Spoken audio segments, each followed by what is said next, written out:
Good afternoon, everyone. It is Tuesday, February the 18th, 2020. It is currently 12:36 p.m. Central Time. Well, have you ever read a news headline?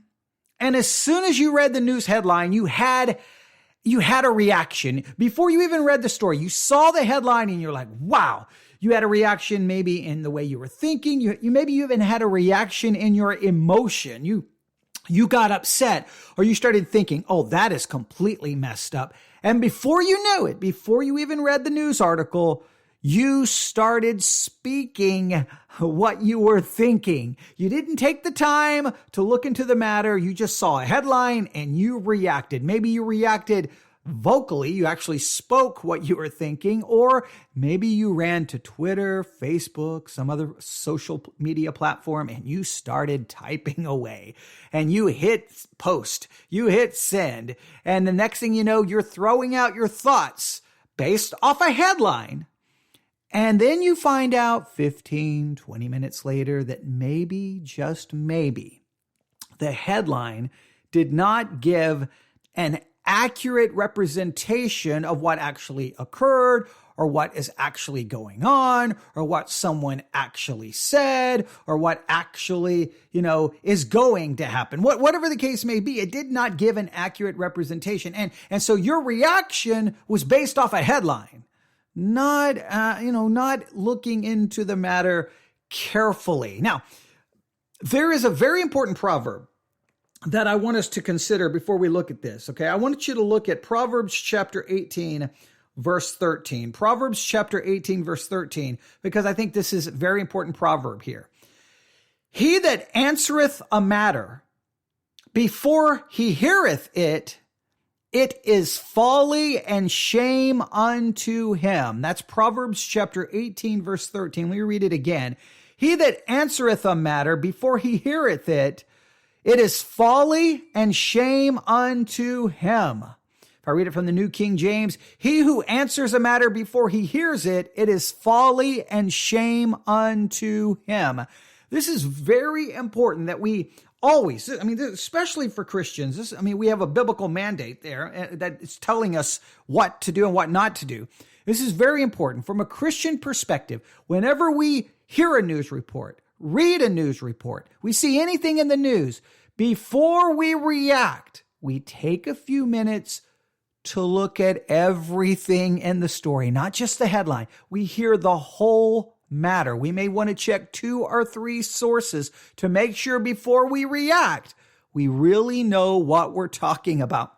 We want to make sure we react to truth, not react to a headline that is designed to get your attention, that is designed to get you to click on the article. It's not really designed to give you an accurate representation of even what's in the story. It's really there to grab your attention. It's there to make you stop going, wait, what? Wait, what is going on? But the goal is to have you actually read the story. I don't know how many times I've read a news story and the actual contents of the news story didn't really support the headline. The headline was a little bit misleading. So that's a very important principle. And it's great that we have a biblical, proverb that speaks to this. And I'm going to read it to you again because I think it's so important. Proverbs chapter 18, verse 13. He who answers a matter before he hears it, it is folly and shame unto him. We don't want to be guilty of folly, and we definitely don't want to find ourselves being ashamed. All right. Now I say all of that because, I almost violated that proverb. In fact, I almost went against everything I just said because about 30 minutes ago, I saw a news headline. And as soon as I read the news headline, I was like, whoa, wait, what? Okay, let me hit the go live button. Where's my microphone? Let me hit the go live button. But I didn't have the opportunity to hit the go live button. And I'm so glad I didn't because I sat down and actually read the story. Now listen carefully. I think the story could be a troubling sign. However, we need to make sure we need to make sure our reaction is based off facts. I saw this news headline a little while ago, and immediately I started looking at comments under different articles about this, and people were reacting the way I initially was thinking. But when I read the story, I'm like, well, wait a minute. I don't know if these reactions are 100% accurate. So I'm going to give you all the information here, the best of my ability, to what I have available to me right now. The story could change, but let's think about this carefully. Let's hear the whole matter before we react. I still think there may be a troubling sign here of possibly, of things to come, but we will pay close attention. All right. So here we go. Are you ready? I found this again. I think I saw this on the Drudge Report, if I remember correctly. I don't remember where I saw the headline, but I saw the headline. And again, I had a reaction, and you may have the same reaction. Here's the headline. NHS staff. Now, NHS stands for the National Health Service. The National Health Service. Now, if you don't know what the National Health Service is, before I read the rest of this headline, let me explain what the National Health Service is. It is publicly funded healthcare system of the United Kingdom. So the NHS is the National Health Service. It is the publicly funded healthcare system of the United Kingdom. It is made up of 4 separate systems: the National Health Service in England, the National Health Service Scotland, the National Health Service Wales, and the Health and Social Care in Northern Ireland. All right, so it's made up of these 4 systems, but the NHS, the National Health Service, the publicly funded healthcare system, right? So some may want to refer to that as socialized medicine, government-controlled medicine. We could get into all of that discussion, but this is where I just make sure you know when I say the NHS, what we are referring to, the National Health Service, all right? This is the publicly funded health system of the United Kingdom. Here is the headline. NHS staff can refuse to treat racist or sexist patients under new rules. All right. Now that got my attention. I'm like, wait a minute. Okay. So if someone is sexist, someone is a racist, you can refuse health care to them? And then I started thinking, well, wait a minute. How do you know they're sexist? How do you know they're racist? A person comes in for medical care, and do you search their social media to see if they've posted anything that is sexist or racist? Who gets to determine if they're sexist or racist? What do we mean by this? All right. So that was my first reaction, is like, wait, how are they going to determine this? But let's continue reading. The NHS will soon bar discriminatory patients from non-critical care, powers that currently only cover aggression or violence. Let's stop right here. So what they're going to bar discriminatory patients who are showing some form of discrimination, racist, sexist. All right. Obviously, as we read further into the article, this is going to also include homophobic patients. So patients that are racist, that are sexist, that are homophobic, according to this article. In other words, they are discriminatory. They show some form of discrimination against people. The NHS will be able to bar these kinds of patients from non-critical care. They'll still be able to get critical care, but non-critical care, they can be turned away or refused. Now, currently, their rules say only cover, they don't say overly, so I want to make sure I read this right. Their current powers currently only cover aggression or violence. So if a patient is being aggressive or violent, then the doctors can come in or the nurses can come in and say, you have to leave. We're stopping your care right here, as long as it's non-critical care, and then they can be told to leave. Now, this is interesting to me because I worked in the medical world for 22 years, and I do know that there were times that there were patients that were aggressive, patients that almost became violent, patients that were just massively disrespectful to the staff. And I saw at times someone come in and say, hey, look, you keep doing this, we're going to tell you to leave.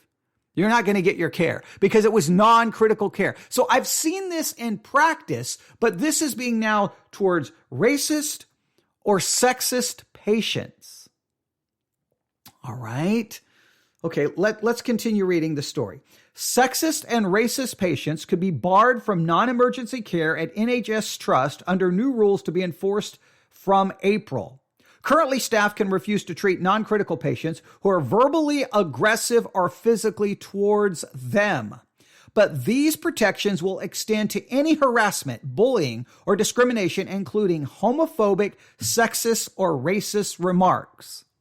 Now, this places it in a different context because my first reaction, and if you look under comments under this article and anywhere else on the internet that people are talking about this, the reactions are the same thing. Wait a minute.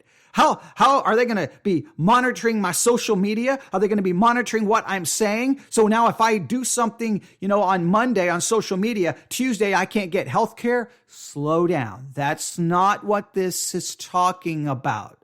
See, we start looking foolish. We're going to end up having to deal with shame when we don't hear the whole matter. This is talking about a patient is being taken care of. They're in a doctor's office. They're non-critical care.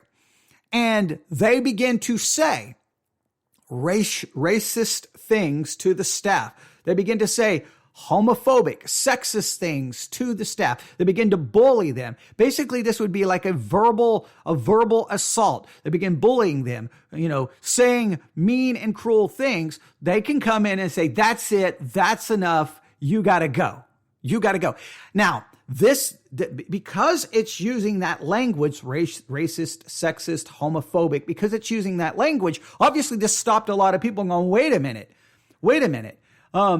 If I say something that you deem to be sexist, I can't get care. If I say something that you deem to be homophobic, I can't get care. If I say something that you deem to be racist, I can't get a medical care. Now, this does open, kind of open up some possible difficult scenarios. All right. You have a patient there. Now, of course, if they're attacking the staff, that's going to be clear.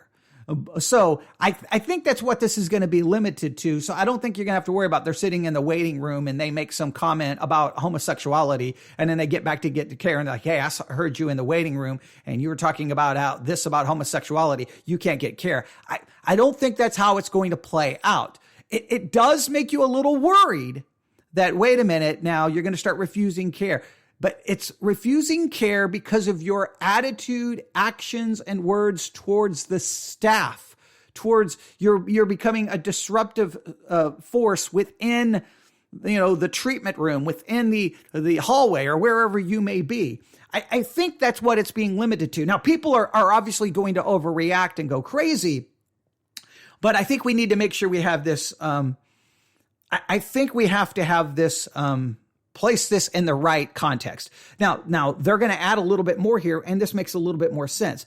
Ambulance workers are among those worst affected by abuse. Health Secretary Mike Hancock wrote to all NH staff on Tuesday to announce stronger measures to investigate abuse and harassment towards staff, saying no act of violence or abuse is minor. Being assaulted or abused is not part of the job, and I would say amen to that. Far too often I hear stories that people are trying to help. Far too often I hear stories that the people you're trying to help lash out. I've seen it for myself in A&Es on night shifts and on ambulances, Mr. Hancock said. He was horrified that any number of the public would abuse or physically assault members of our NHS staff, but it happens too often. Mr. Hancock outlined a new joint agreement with police and the Crown Prosecution Service, which will give police more powers to investigate and prosecute cases where NHS staff are the victims of a crime. All assault and hate crimes against NHS staff must be investigated with care, compassion, diligence, and commitment, he said. These new rules were announced with the release of the 2019 NHS staff survey for England, which showed more than a quarter of NHS workers were bullied, harassed, or abused in 1 year. 4 in 10 workers felt unwell due to work-related stress. About 1 in 7 of the some 569,000 staff surveyed reported being physically attacked, up slightly on the year before. The poll found staff at Ambulance, Mental Health, and Learning Disability Trust were worst affected by abuse and violence. All right. Now, that's a major problem. So let's take a few minutes and let's hear, we've heard the whole matter. Now let's think about this rationally. Let's think about this carefully, and let's make sure we come up with a a correct response, because I'm seeing so many things on the internet that is completely misrepresenting this. So number one, this is not saying that when you check in at the hospital, someone in the back starts searching your YouTube videos, your social media posts, and going, wait a minute, I think this person's homophobic. Wait a minute, I think this person's a sexist. Wait a minute, I think this person is a racist. I'm sorry, you can't receive health care here. Now, I know people are greatly concerned that if government controls health care, then they can start, making all kinds of rules of who and who cannot receive it. I know that that's a concern that people have, but right now, let's not address that in light of this news story. Let's stay with the facts. The facts are, this is what it's talking about.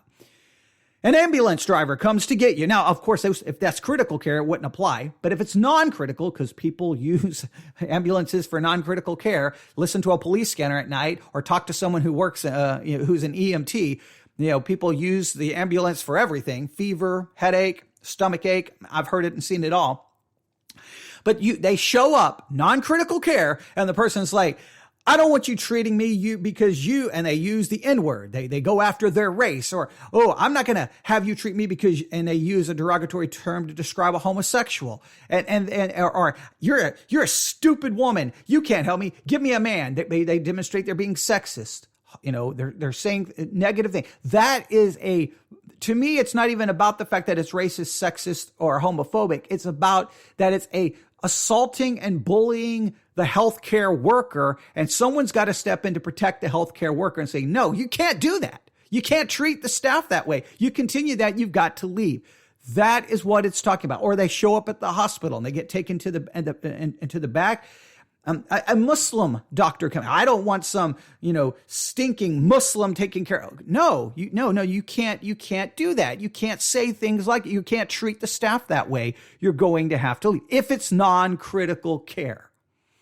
I understand what they're trying to do here, because as working in the medical world for 22 years, I would see patients say and do things to medical staff that was absolutely outrageous and over the top. I know why people act that way. Because of, we're all born sinners. So depravity, but that gets into a whole different lesson, whole different report. But I've seen it. I remember one day I worked at a military hospital, and the military hospital was closed because of training, which is a common occurrence. They announce it. They always tell everyone when we're going to be closed. It's everywhere.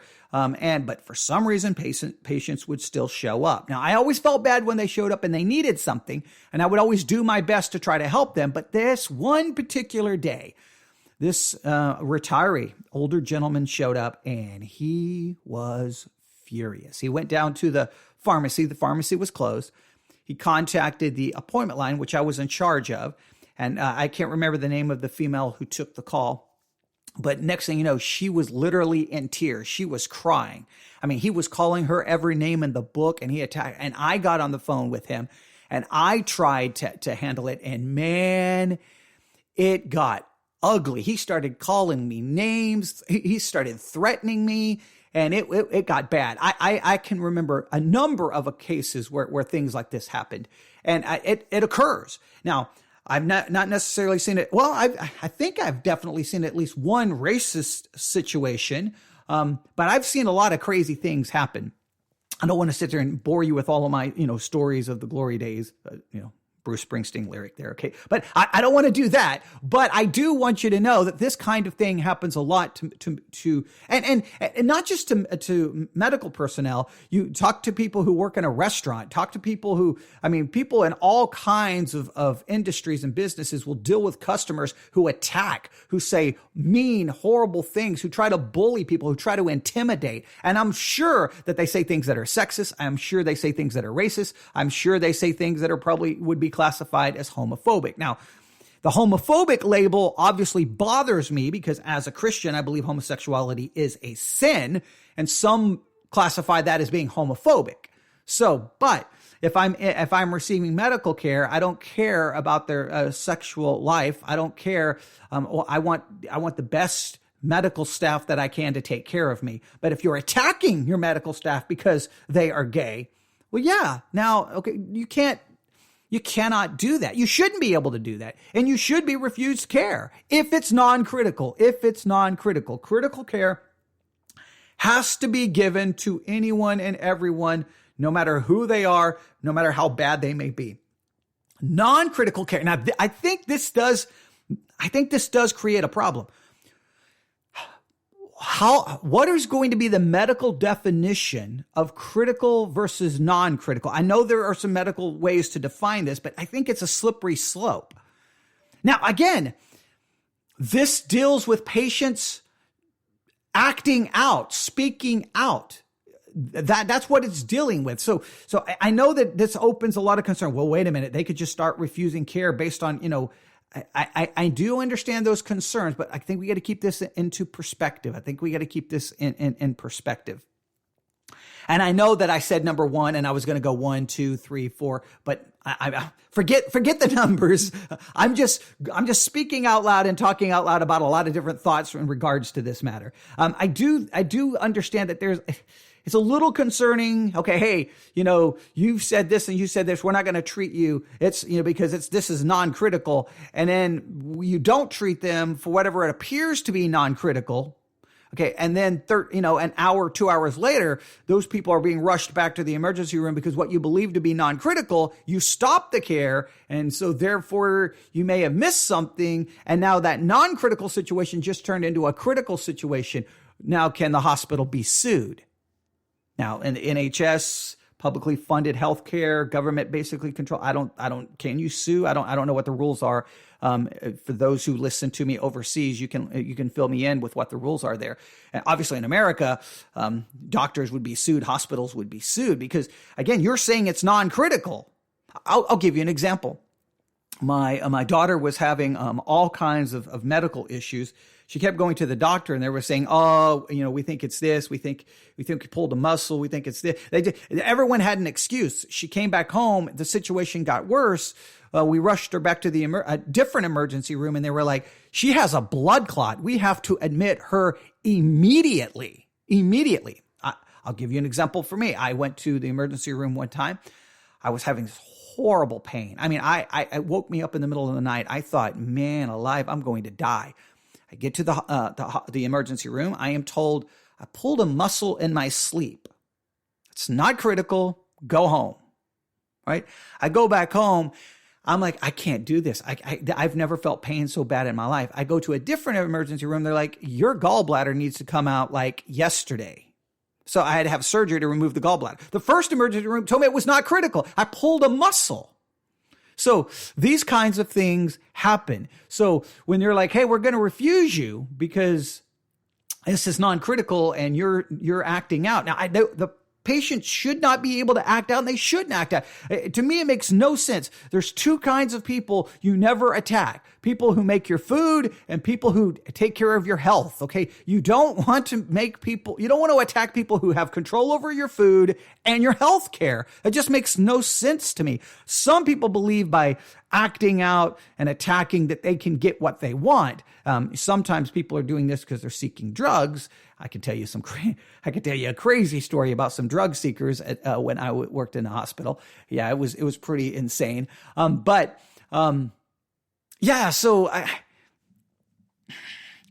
I definitely agree with this. So let's go back through this. All right. I know I said a lot there. The first thing I wanted to drive home was this has nothing to do with the hospital monitoring your life. And then when you come in based off things they find on social media or something, no, this has everything to do with you're being treated and then you act out in a racist, sexist, homophobic way. Then they can refuse your care. Let's make sure we have that in context. All right. That's number one. Number two, yes, it does create a weird situation about who's determining if the care is critical or non-critical. Because it could seem to be non-critical, but unless you complete, unless you've ruled everything. I mean, unless you complete the care protocol, you may miss. It may go from non-critical to critical within minutes. So if you stop care, then you could turn someone away, and then an hour later they're in an ambulance at your emergency room, and it just went from non-critical to critical because you missed something because you stopped care. Is the hospital and the medical staff going to be covered there? Do you really want to create that kind of situation? To me, this opens the door for something to be missed, right? Okay, number three, I think, so number one, we got to make sure this is dealing with patients being seen, not about their actions on social media. Number two, it opens this door between critical and non-critical, and it's a slippery slope there. Number three, this just constantly demonstrates man's depravity. Why would you attack people who are trying to help you? Why would you do that? Now, yes, I didn't even think about that. What do you do for patients? Maybe they're non-critical, right? Maybe they're being seen for non-critical, but they have mental health issues. And they say all kinds of of inappropriate things. Do you not treat them? This does open this. I didn't even think about that, because there are mental health patients who may say crazy things. So I guess this would be up to the medical staff's discretion when to enforce the rule, when not to enforce the rule. Hopefully there would be some, leeway where people can make right judgment. But again, you're leaving it up to people. So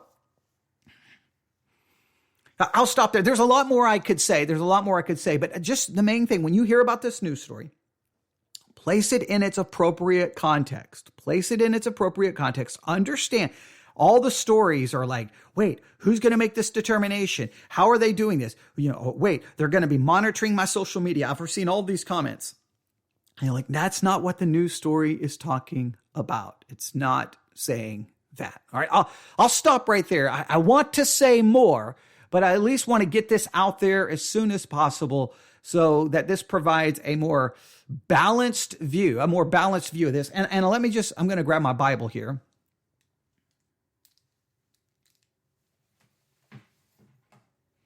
Where my microphone is, I stand before my microphone, but where my books are, it's over here to my right. So sometimes I have to step away from the microphone. But let me just read this again. Proverbs chapter 18, verse 13. He that answereth the matter before he heareth it, it is folly and a shame unto him. Let's not find ourselves guilty of folly. We look foolish. Let's not find ourselves being ashamed because we spoke before we heard a matter. Always stop and listen. My initial reaction here was like, wait a minute. How are they going to determine this? And then once I begin to realize, okay, this is dealing with patients who are being treated, and they start saying crazy things, attacking the staff, then they can step in if it's non-critical. I still think there's some major medical issues here to be worked out, because I've seen it too many times. I've seen it so many times. Oh, this is a non-critical situation. You're okay. Here, take some, take these 2 pills and call me if it doesn't get better in a week. And then 24 hours later, you find out the person's in the hospital. You find out the person got rushed to the ER unconscious. And you're like, well, wait a minute. I thought you said it was non-critical. If they see a patient, that patient acts the fool, says crazy things, they stop the care protocol. They stop it. And they say, hey, look, we're not going to treat you. You've got to leave. And that person leaves, and then an hour later collapses on the street somewhere. Man, I don't know. They're going to have to definitely they're definitely going to have to protect those kinds of situations. They're going to have to protect those situations. But they have to protect the staff too. They do have to protect the staff. Medical staff, people in any industry, food industry, any service industry, they should not have to put up with customers and patients who attack, who are just mean, cruel bullies. There has to be protection for that as well. But then the other service industries, you're going to say, we're refusing your service. You're not going to get your food. You need to leave. Or, hey, we're not going to serve you in this department store. That's one thing. Medical care, though, that's where it gets iffy, because you refuse care and then the person dies. Yeah. Wait, and what are you going to say? Well, the person was a racist, and yes, I hate racism. I hate sexism. I hate all it. I hate when people attack people because of their sexuality. Yes, I hate all of those things, and it drives me nuts. But the mentality, or the way you're trained in the medical world, is it doesn't matter who the person is.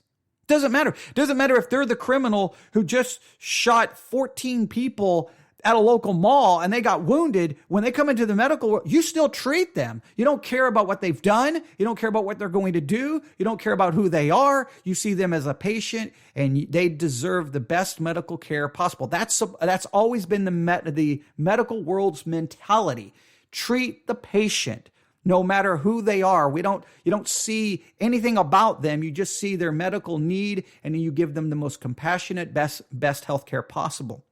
That's always been kind of the mentality of the medical world. This creates it doesn't create a completely messed up situation because you're dealing with patients who are attacking the people who are trying to help them. So you're not worried about something they previously said. You're worried about something they just said and how that is attacking the people trying to provide them the best care, which is a foolish thing on their part to do, but okay. So, all right. I know I said I was going to stop and I keep talking because my mind, I'm still thinking this through. I'm still trying to process. I'm trying to see this from every side. That's one thing I always try to do when I look at a news article. I try my best to see it. If it's a news article about guns, I try to see it from both sides, the pro-gun side, the one that wants gun control. It doesn't matter what the issue is. I always try to go, well, maybe. And then, of course, ultimately, I want to look at it from a theological and biblical perspective. And from a theological and biblical perspective, the main thing I want us to take away from this episode is, hey, let's not speak until we've heard the whole matter. Let's not say anything until we've heard the whole matter because we don't want to end up looking foolish. We don't want to end up being ashamed because we spoke before we had all the facts. Now, I don't know if we have all the facts here, so maybe I'm violating that very principle, but I've got the one news article that's being quoted everywhere, and so we'll see. I'm going to be interested to hear how this is going to be reported on, and then how it's going to be reported, and then I'm going to be interested how it's going to be commented on by news talk radio shows, how they're going to handle it, how they're going to comment on it. It will be interesting. This definitely has this is one of those articles that is just ripe for conspiracy theorists to run to and start claiming that's it.